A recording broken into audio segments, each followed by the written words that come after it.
बिस्मिल्लाहिर्रहमानिर्रहीम। अस्सलाम वालेकुम दोस्त। इस वीडियो में हम 3 से 4 चीजों के ऊपर डिस्कस करने चाह रहे हैं। यूं समझ ले कुछ मिथ हैं जो बस्ट करने हैं हमने, जो कि पाकिस्तान में पॉपुलर हेल्ड बिलीफ होते हैं। कुछ मतलब ऐसी चीजें होती हैं जिनको वेरीफाई भी नहीं किया जाता, बस भरोसा किया जाता है उन चीजों के ऊपर।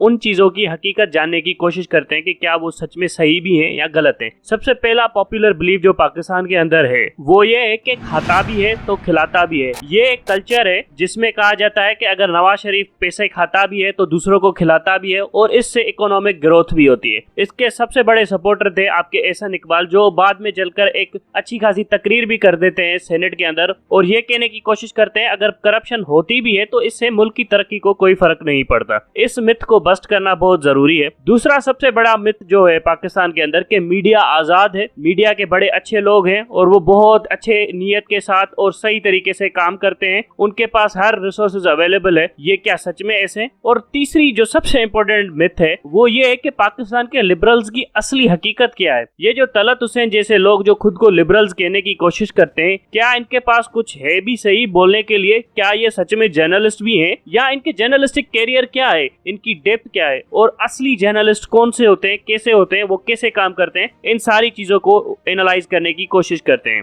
सबसे पहले आते हैं खाता भी है तो खिलाता भी है, इस कल्चर को बस्ट करने की कोशिश करते हैं। एहसन इकबाल इस कल्चर को बड़ा सपोर्ट करते फिर रहे हैं कि भाई हाँ देखे दुनिया में करप्शन होती है तो उनके यहाँ तरक्की भी होती है। एक हद तक ये बात ठीक भी है कि इंडिया में भी करप्शन होती है, अमेरिका में भी करप्शन होती है। दुनिया का कोई ऐसा मुल्क नहीं है जहाँ पर करप्शन नहीं होती है। चाइना जैसे मुल्क में जहाँ पर गोली मारी जाती है वहां पर भी करप्शन होती है। मतलब यूं समझ ले जो इलीट होती है वो हमेशा बच जाती है, इलीट ही करप्शन करती है। गरीब आदमी करप्शन कर भी नहीं सकता, ज्यादा से ज्यादा वो करप्शन करेगा तो किसी को पंचर लगा देगा, उसमें से 10 रुपए ज्यादा ले लेगा। Elite he majority of the times corruption करती है और पूरी दुनिया में इलीट करप्शन करती है। पाकिस्तान इकलौता मुल्क नहीं है, लेकिन दूसरे ममालिक तरक्की कर रहे हैं और पाकिस्तान तरक्की क्यों नहीं कर रहा? ये एक सीरियस प्रॉब्लम है जो सोचना चाहिए कि पाकिस्तान की इलीट करप्शन करने के बावजूद भी तरक्की क्यों नहीं कर रही और दुनिया की इलीट करप्शन करती भी है फिर भी तरक्की कर रही है। सबसे बड़ी वजह यह है कि पाकिस्तान की इलीट अनप्रोडक्टिव है। दुनिया की जहां पर भी आप इलीट देखेंगे तो वो बड़े प्रोडक्टिव काम करती है। अगर वो करप्शन से पैसा बना भी लेते हैं तो वो अपने मुल्क के अंदर रखते हैं और फिर वो दूसरे प्रोजेक्ट्स में इन्वेस्टमेंट करते हैं, फिर वहां से पैसा बनाते हैं, फिर भी वो पैसा अपने मुल्क के अंदर रखते हैं। अगर दूसरे मुल्क लेकर जाएंगे पैसा तो वहां पर वो किसी कंपनी में लगा लेंगे, उसमें से भी ज्यादा प्रॉफिट निकालने की कोशिश करते हैं। पाकिस्तानी इलीट क्या करती है पैसे के साथ? अगर for instance Pakistani elite corruption का पैसा जमा भी कर लेती है तो उसके बाद इसको कहां पर इन्वेस्ट करती है, उस पैसे का क्या करती है? ये बड़ा इंटरेस्टिंग सा टॉपिक है जो हमें डिटेल से देखना चाहिए कि इलीट करती क्या है पाकिस्तान के पैसे को। पाकिस्तानी इलीट क्या करती है, जितना भी करप्शन का पैसा बनाती है वो दूसरे मुल्कों के इंफ्रास्ट्रक्चर में इन्वेस्ट कर लेती है। मतलब इनको आईटी सेक्टर का नहीं पता होता, कोई प्रोडक्शन मैकेनिक्स का नहीं पता होता, कोई ऐसी इंडस्ट्री के ऊपर इन्वेस्टमेंट नहीं करते जहां से प्रोडक्शन हो। ये ज्यादा से ज्यादा इनको बस एक ही चीज का शौक है कि रियल एस्टेट में ही पैसा लगाना है। पाकिस्तान से भी ये लोग रियल एस्टेट से पैसा बनाते हैं और पूरी दुनिया में जहां पर भी जाते हैं वहां पर भी रियल एस्टेट में ही पैसा लगाते हैं। अब जाकर ये सलमान शहबाज ने सोलर के अंदर पैसे लगाना शुरू कर दिए हैं कि सोलर फैक्ट्री वगैरह बनेंगी। और सबसे इंटरेस्टिंग बात यह है कि सोलर प्रोडक्शन के ऊपर भी थोड़ी पैसे लगाना है इसने, या पाकिस्तान के अंदर सोलर फैक्ट्रीज लगानी है कि पाकिस्तान के अंदर प्रोडक्शन बढ़े सोलर की। नहीं, पूरी दुनिया के बाहर जाकर सोलर फैक्ट्रीज लगेंगी, वहां से सोलर बनेगा, फिर वो पाकिस्तान के अंदर इंपोर्ट किया जाएगा। मतलब ये इनको इतनी गैरत भी नहीं है कि पूरी दुनिया में से सोलर के स्पेशलिस्ट लाए जाए, पाकिस्तान के अंदर फैक्ट्री लगाई जाए। इलीट है पाकिस्तान की, करप्शन किया है, पाकिस्तानियों का ही पैसा है करप्शन करके हासिल किया है, फिर भी ये पाकिस्तान के अंदर प्लांट नहीं लगवाएंगे क्योंकि ये इनको कॉस्टली पड़ता है, क्योंकि रॉ मटेरियल, लेबर, कैपिटल वगैरह इन्वेस्टमेंट के बड़े मसले होते हैं। सो ये वो चीजें क्रिएट नहीं करेंगे। ये करेंगे क्या, चाइना के अंदर एक प्लांट लगाएंगे, वहां से ये सोलर बनाएंगे और फिर पाकिस्तान को बेचेंगे। ये इनके तरीके। दूसरा सबसे बड़ा काम ये क्या करते हैं, पाकिस्तान से पैसे चोरी करने के बाद ये लेकर जाते हैं दुनिया के दूसरे मुल्कों में, वहां पर बैंकों को लोन दे देते हैं, फिर उन्हीं में से कभी कभार पाकिस्तान को भी हाईएस्ट इंटरेस्ट रेट पे लोन दे देते हैं। आपको पता होना चाहिए 2015 में यूरो बॉन्ड फ्लोट किए थे इसहाक डार ने वो यूरो बॉन्ड यूरोप में फ्लोट किए थे पाकिस्तान के, जिसे सकूक बॉन्ड कहते हैं, और उन सारे बॉन्ड को बेचकर पाकिस्तान ने $5 बिलियन का कर्जा लिया था वहां से। ऐसी बात है, बॉन्ड है, मेच्योर होंगे 30 साल के बाद, 20 साल के बाद, तो उनके ऊपर पे करना पड़ेगा। उसके ऊपर 8% इंटरेस्ट रेट के ऊपर इसने बंदे ने बॉन्ड बेचे थे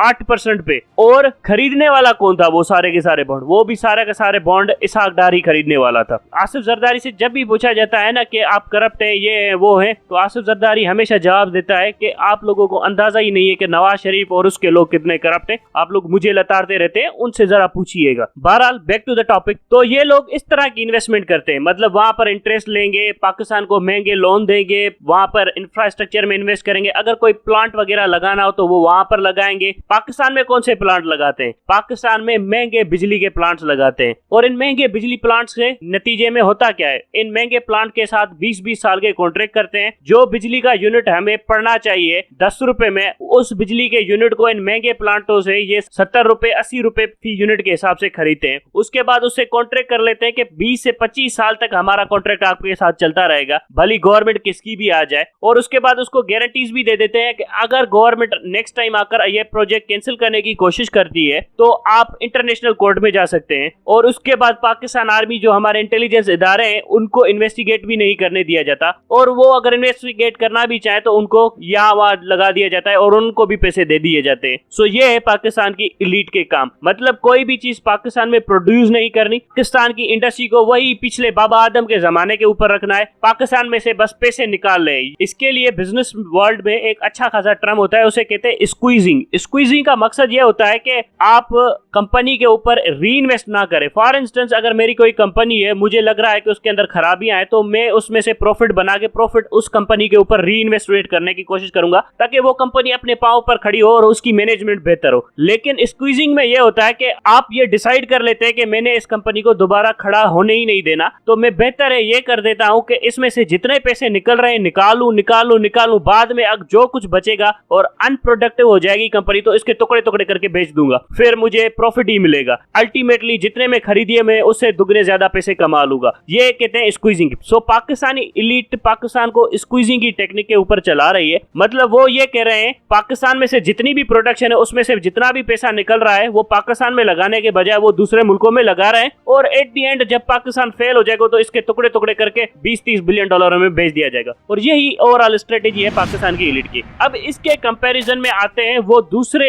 एलीट जो दुनिया के दूसरे मुल्कों में रहती है, वो क्या करती है। चाइनीज एलीट स्पेशली अपने मुल्क के साथ वफादार है और वहां पर डंडा भी है। अगर वो अपने मुल्क से पैसे निकालकर दूसरे मुल्कों में जाकर इन्वेस्ट भी करते हैं, माइंड यू इस वक्त 1200 बिलियन डॉलर का कर्जा दिया हुआ है चाइनीज ने अमेरिका को। ये 1200 बिलियन डॉलर तकरीबन पाकिस्तान की जीडीपी का 4 टाइम्स बन जाता है। लेकिन फिर भी जिसके चक्कर में डोनाल्ड ट्रंप बार बार चाइना जा रहा था और उनसे ये लोन माफ करवाने की कोशिश कर रहा था, यहाँ पर यह भी देखे कि चाइना से अमेरिका अपना लोन माफ करवाने की कोशिश कर रहा था। बहरहाल चाइनीज इन्वेस्टर्स या उसकी एलीट कैसे काम करती है, वो अपने मुल्क से पैसे बनाते हैं, दूसरे मुल्कों में जाते हैं, वहां पर इन्वेस्टमेंट करते हैं, वहां की प्रोडक्टिव कंपनीज खरीदते हैं, वहां से पैसे बनाते हैं, फिर अपने मुल्क वापस लेकर आते हैं। वहां पर यह नहीं होता कि अपने मुल्क को लूटा, दूसरे मुल्कों में इन्वेस्ट किया और फिर उस मुल्क से वापस अपने मुल्क में पैसा भी नहीं लाए, बल्कि वो वहां पर यह करते हैं कि certain amount of agreement decide कर लेते हैं उन गवर्नमेंटों के साथ कि अगर हमारे पास 50 रुपए प्रॉफिट होगा तो 25 रुपए हम अपना प्रॉफिट यहीं पर आपके मुल्क में लगाएंगे और 25 रुपए अपने मुल्क में वापस लेकर जाएंगे। पाकिस्तान के अंदर जितनी भी इन्वेस्टमेंट आई है ना, उसके ऊपर कभी भी मॉनिटरिंग नहीं की जाती। फॉर इंस्टेंस कोई कंपनी आकर प्रोडक्ट लगाती है या प्लांट लगाती है तो उसको कह देते हैं आप 100% ही लेकर जाओ। ये होता है करप्शन का कारनामा पाकिस्तान के अंदर, और इसकी वजह से ये होता है कि वो कंपनी क्या करती है, यहाँ पर ना ज्यादा इन्वेस्टमेंट करती है ना कुछ,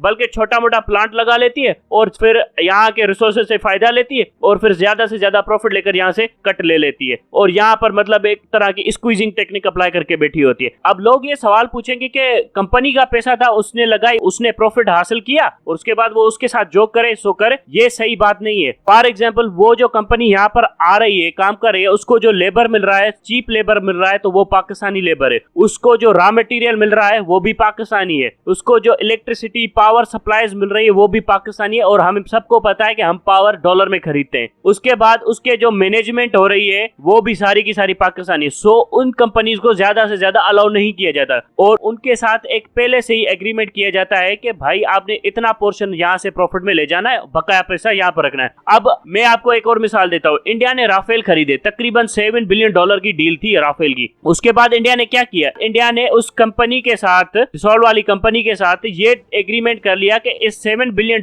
के बाद आप $3.5 बिलियन जो इसमें से होंगे वो आप इंडिया के अंदर इन्वेस्टमेंट करेंगे। ये पूरे एग्रीमेंट से कि हम आपको $7 बिलियन दे रहे हैं, $3.5 बिलियन आप इंडिया में इन्वेस्टमेंट करेंगे और वो इन प्रोजेक्ट्स में करेंगे। वो डिसॉल्ट ने इंडिया की गवर्नमेंट के साथ मिल बैठकर एग्री किया। सो इंडिया इंडिया अपने कॉन्ट्रैक्ट ऐसे मैनेज करता है। पाकिस्तान में किस तरह के कॉन्ट्रैक्ट हुए, आइए थोड़ा बिजली के कॉन्ट्रैक्ट्स के ऊपर चल रहे हैं। जब बिजली के कॉन्ट्रैक्ट्स लगाए जा रहे थे, यहाँ पर एक बात भी थोड़ी सी नोट कर लीजिए, ये पहले क्राइसिस पैदा करते हैं, फिर उस क्राइसिस को ढिंडोरा पीटते हैं पूरे मुल्क में, ये करने के लिए वो करने के लिए, उसके बाद उस क्राइसिस के ऊपर कैपिटलाइज करते हैं। फॉर इंस्टेंस, जब बिजली का क्राइसिस पीक पर था तो नवाज शरीफ ने कहा मैं डमके की चोट पर आऊंगा और पाकिस्तान के अंदर बिजली का क्राइसिस हल कर दूंगा। उसके बाद लोगों ने कहा वाह भाई बड़ा गैरतमंद बंदा है, पाकिस्तानियों की मदद करेगा। उसके बाद उसी क्राइसिस के ऊपर चाइना से लोन लिया और उसके नतीजे में पाकिस्तान के अंदर अनफीजिबल प्रोजेक्ट लगाए और जिसमें मैसिव अमाउंट ऑफ करप्शन की पैसे बनाए और उसके बाद पाकिस्तानियों को 2 महीने के लिए बिजली चला कर दी और कहा कि देखे हमने आपका बिजली का मसला हल कर दिया, हमने आपकी प्रोडक्शन का मसला हल कर दिया। ये जो एलीट है पाकिस्तान की, ये हमेशा करप्शन के ऊपर ही चलती है। मतलब ये क्राइसिस क्रिएट करते हैं, उसके बाद उसमें से ही अपना प्रॉफिट निकालने की कोशिश करते हैं। जैसे फ्लड, अब जो फ्लड आए पाकिस्तान में, इनमें से कैसे प्रॉफिट निकालने की कोशिश करें, कैसे पाकिस्तानियों को मैनिपुलेट करने की कोशिश करें, कैसे पूरी दुनिया को बेवकूफ बनाने की कोशिश करें कि आप हमें पैसे दे, फ्लड है, गुर्बत है और उसके बाद हम यहाँ के लोगों की मदद करेंगे। और अगर ये फॉरेन कंट्रीज हमें पैसे देंगे भी तो हम सबको पता है वो पैसे कहाँ जाते हैं। सो ये क्राइसिस में से प्रॉफिट निकालने की कोशिश करते रहते हैं हमेशा से। और सबसे बेवकूफाना चीज ये है कि इस एलीट के पास इनोवेटिव मेथड ही नहीं है पैसे बनाने के लिए। फॉर एग्जांपल, इनोवेटिव मेथड्स किसकी बात कर रहा हूँ, आईटी सेक्टर में कोई भी इस एलीट का बंदा पैसे इन्वेस्ट नहीं करना चाहता। वजह, नालायक लोग हैं, जाहिल लोग हैं, इनको पता ही नहीं है कि आईटी सेक्टर चलेगा कैसे, कौन चलाएगा। इतने पढ़े लिखे भी नहीं है और ना ही इनके अंदर इतनी कॉम्पिटेंसी है कि एक कंपनी बनाकर उसको मैनेज कर सके। फिर ये क्या करते हैं, हल्के फुल्के रास्ते, जैसे रियल एस्टेट हो गया, प्लाट ले लिए, प्लाटों को बनाया और उसके बाद बेच दिया। और प्लाट खरीदा कौन है, आप जैसे और हमारे जैसे लोग, गरीब लोग अपनी जिंदगी की